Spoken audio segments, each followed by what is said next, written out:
Well, hello everybody. I'm back. I've decided to go ahead and start today and do the first part of our coiling demonstration. So some things you'll need to collect to do that. Obviously you're going to need your design that you guys have already made. You're going to need your template. Most importantly, you're going to need this section. Remember we cut one. This was originally like this, and so now it's cut out and I have both sections. You're going to need the design part a little later. Don't lose that. You'll need your clay that I gave you. You're going to need something to cut your clay with. And I didn't mention in the last video of getting your clay station prepped, I didn't mention what to do about the fact that you don't have toggles or wire toggles. A really quick, easy solution for wire toggles would be to take dental floss, like I have here, and then just take a little length of it, about 12.5 inches or so of the dental floss, and tie it to any two things that it can be tied to. It could be tied to paper clips like I have here, or ends of like a pen like this one, or ends of a pencil, whatever. So we're going to need that to cut our clay. And then the other thing you're going to want to look for is for the base of your form. So this is my template that I cut out. I want to look at the width of this, and I want to think about, hey, this is approximately the same diameter. So you want to find something that's diameter is roughly the same, something that's round, that's roughly the same diameter as your designed form. And so for me, this is like, you could do eye cream. If yours is a little bit wider at the bottom, you could use the inside part of a piece of tape. You could use the bottom of a can. Anything that's roughly that same diameter across. So I'm going to put these to the side and get my clay ready. And you can see that I have my clay board out, just like that we made just a little bit earlier. I'm now going to open up my bag of clay. This is exactly like you guys had. And I'm going to start out not using all of it at one time. So this is a situation where start with a little, you can always add more. Silas, don't overdo it. I know how you like to use a lot of clay. So I'm going to take this, and maybe for my first section, maybe I go with just not even quite half, maybe like a third or so of my clay. Always keep your clay bag sealed completely when you're not using the clay. This clay has to get us through a lot, and we're going to kind of need to take care of it. We don't want it to dry out. I'm going to remove my jewelry just so I can wedge my clay. So on my clay board, I'm going to take this and just kind of fold it over, and I'm going to start out by wedging. Now you're going to notice that the clay board slides a little. You can tape it down, which is probably what I should have done here. We're all learning this as we go. Now, if I was superstar at these videos, I would have done this before and then made it look really simple. But the reality is, when you try it, it's going to slide and shake around a little bit. So it's probably a good idea to go in first, tape your board to the table. Another really cool thing you could do is take your board, do it in the corner of your room, put it in the corner, and then that way it won't slide. So after you have it roughly wedged, remember that we pound our clay just a little bit to help alleviate air bubbles. Even if your clay is really the nice flat stuff that was just cut off from a bag of clay, this particular batch of clay had a lot of air bubbles in it when we got it from the company. So I'm pounding it to get rid of most of the air bubbles. And then I'm going to think, first I need to make the base for my form. So my clay form, my coil form, is roughly going to look like this. This is about 6.5 inches tall. My base, this is about 2 inches wide. So I need to start out making something that I can attach my coils to. Now, in the video that you guys watched about Maria Martinez, she tended to start with something that resembled a pinch pot. What I'm going to do is start out with something that's more a slab base. So what I'm going to do is I'm going to take this section, I've cut this, it's about 1/2 inch or so thick. I want the base to be about 1/2 inch. My little square is almost the size that I need. I just need to flatten this just a little bit to work. While I'm getting my bottom section flattened, I'm going to place this clay in plastic and wrap it. It's a good idea to have another piece of saran wrap or another bag to have your clay that you're working with, kind of have it ready. Now, I taught you guys one way you can flatten clay is to take the clay and gently toss it towards yourself a little. And that's about all that I'll need to do with this piece. I don't want to over flatten this, but remember you could use your rolling pin, so you could come in and roll this guy to flatten it just a little. Also remember I said you could use something like an oatmeal container or a salt container, anything that's kind of paper just to get it a little flat. And then what I'm going to do for mine, I'm going to take this and I'm actually going to trace it. So you could trace it, obviously, if you have a needle tool, fantastic. But if you don't, you can come in and use any kind of pointed tool. You could use the knife that I mentioned to you, like a paring knife, anything to just kind of trace it and get my shape down.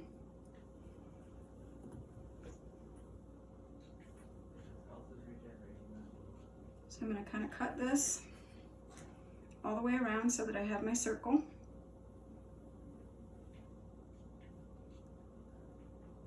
And this is going to be what we start on.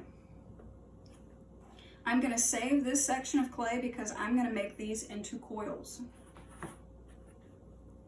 I'm going to give this a little roll so that it evens it out. You can see that it ended up being about 1/2 inch thick, which is exactly what I want. I don't want it too thin in the beginning. And now I'm going to teach you guys how to set up your coils and how to start making coils. While I'm doing that, I'm going to keep this guy safe and moist by putting it with plastic and put it to the side. I'm going to move these other pieces of equipment over. And I want to show you guys a couple of different methods for making coils. So, this also is going to go in plastic. So one method that we can use is to simply take our clay and cut off a section of it. I'm going to start like with maybe this piece. You will see that you can use wider pieces. You could use a much bigger section of the clay and squeeze this down into something that looks like a lug. Remember when we did our trimming for our tea bowls, we made clay lugs. So you squeeze it into a piece that's about this, about the thickness, the diameter of maybe a large carrot, and squeeze that down. And then what you could do is start rolling your coils. So to roll coils from something that is the shape of a lug or from a lump of clay, you want to start by rolling from the center and work your way out with your hands. The rolling section should be happening with this part, the palm of your hand. You don't want to get into the habit of rolling with your fingers because that's going to leave more lines in your clay.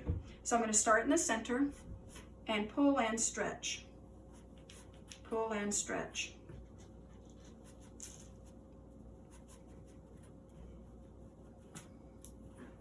Now if you start noticing that the ends of your clay are getting thinner, you can see that this is thinner on this end, then you want to roll this section a little bit more to get rid of that section.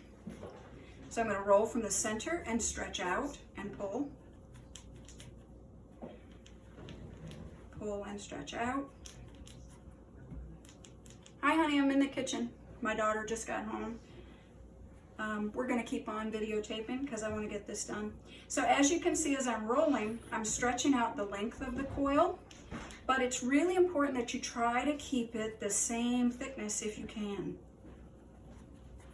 Now, my ideal for thickness of coils as you're rolling is to have the thickness of that coil be about 1/2 inch or so.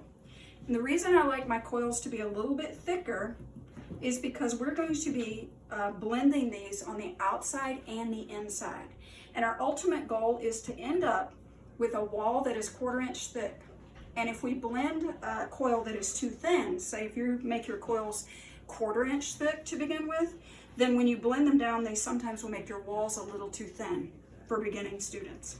So this coil is getting kind of long. I know that the widest part for my form is only going to be this wide. So I don't need coils pieces that are too long. So this is about as long as I would want. I'm going to actually save this guy and put him in plastic and show you another method for making coils. And then we're going to come back and get started using him in just a few minutes. So again, he's going in plastic. Everything goes in plastic to keep it nice and moist as we work. The second method for making coils, students tend to like a little bit better. That first method works just great. It's a more traditional method for making coils, but some students are not as thrilled about how long it takes to roll those out. Because we're making smaller forms, you can start by taking a small piece or thickness of clay like this, and then subdividing that with either, your fettling knife, or in our case, our paring knife like this, slicing it. And then these will work really great for the next section. So I'm going to work now by rolling this out. So it's really a slab, and then I'm going to come in and roll that out. Now there is some debate about if these are the best kind of coils to use, meaning the strength of it. When you start with a bigger lump and you do more of that stretching and rolling, it does move the particles of clay a little bit. It helps get them ready to be stretched and blended. But we found that, especially for things like the neck, where the circumference of this is not going to be that big, that thinner coils made from just a thick slab work really well. What we do want to do is make sure that it is rounded. Now notice I am going to have to use my fingertips just a little. And this one is getting a little folded crease. I'm going to take my rings off so that will stop, hopefully. If you get a little crease like that, don't panic. We can just make sure that that is the side that we score and slip with. Okay, so I'm going to make maybe one or two more of these, and I should have those in plastic. Be better than your teacher, always. Always be better than your teacher. So now I'm going to roll these, starting in the center, roll it out. When they're really small like this starting, you can do it with one hand. I'm going to stand just because it's a little easier to control. Again, taping down your clay board will make this work a little better. If it starts getting flat, use your fingers and stretch. The first few rolls, use the pad of your hand, but then if you need to stretch, move to your fingers, that's okay. The other thing that would help alleviate some of that is if you just kind of give this a squeeze before you start rounding it, then you won't get as many of those little lumps, those little creases.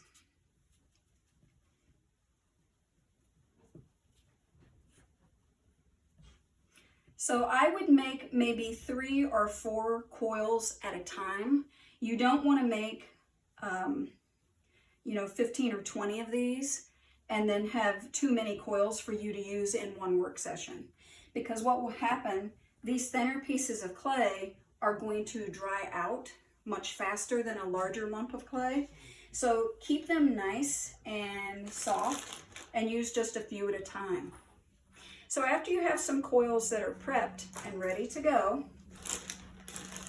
we're going to take our improvised banding wheel that we have here. So remember, this is just a little container. You could use an inverted bowl with a cloth or with a napkin and then a plate on top. And now what I'm going to do is I'm going to come in and I'm going to begin making my form on the bottom. Now I will caution you that if you place your clay right on this, because this is non-porous, things are going to stick. So it's a great idea to use a paper towel. I'm going to just half this guy because I don't need a ton of it. Just to put my clay on so it doesn't stick to the form. That way I can lift this later. I'm going to start with my round base that I made.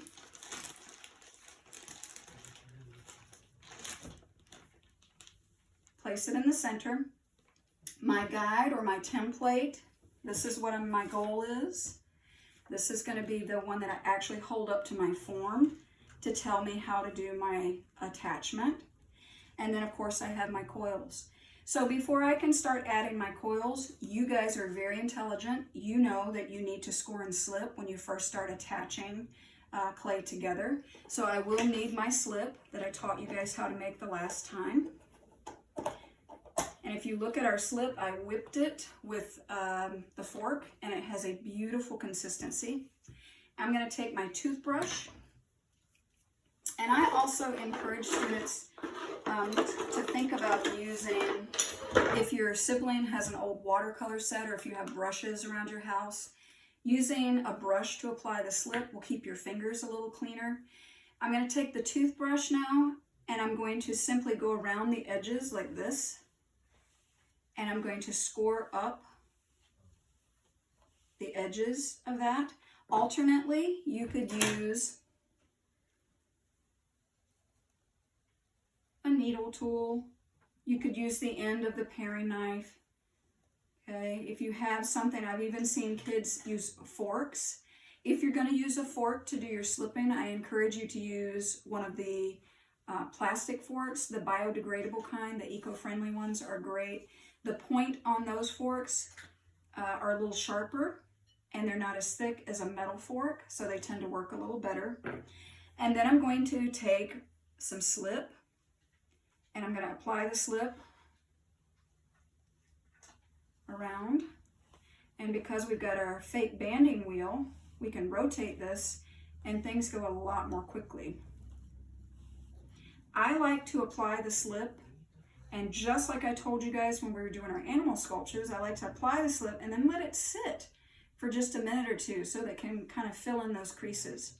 Remember that we want the rough texture from scoring to act like a textured surface, like if you had bricks that you were putting together or concrete blocks.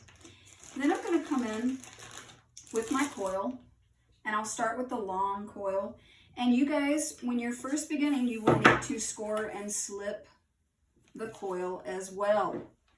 So I'm going to come in, score it. So you can see this a little better. I'm going to move that over. I'm just using my toothbrush to score this.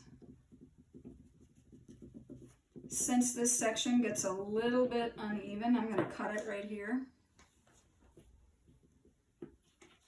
So we have this scored up. Again, you could use the paring knife, you could use a needle tool, you could use even a mechanical pencil, you could use the end of something like that. And I'm going to come in and apply my slip to this as well. Now, as I mentioned to you guys in the screencast about coiling, there is a heated debate in the ceramics world about if you need to score and slip if you're working with coils that are the exact same moisture content. My philosophy is to always score and slip, but having said that, if you have the exact same moisture and you're doing this the exact same day, you could get away with using just a little bit of slip on one side and less on the alternate side. So you would only have to score and slip one section. I'm going to put these in here for safety, keep them wet. What is not debatable is if I come in and do 2 coils today, tomorrow when I come in, I most definitely will need to come in and score and slip again. So now what I'm going to do is take my coil that I have the scored and slipped side, and I'm going to attach it down into the scored and slipped section that we have here. And I'm going to rotate this. And actually I think I'm going to rotate it so you guys can see what's happening here with the camera maybe.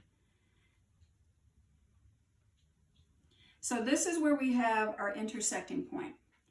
There are different potters who coil differently. Some potters will teach you to go right on top of this next coil section here. So you would take your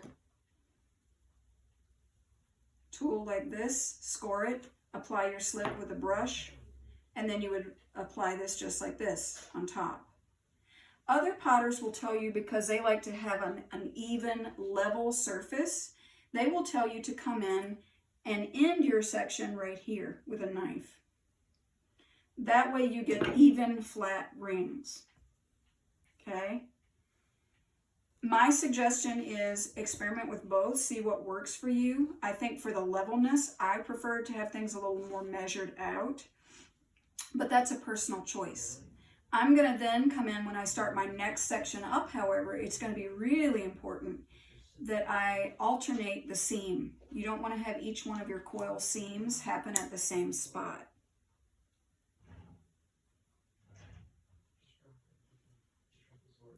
Now, after you apply your first coil, you're going to want to come in and use your template to see where to put the next coil.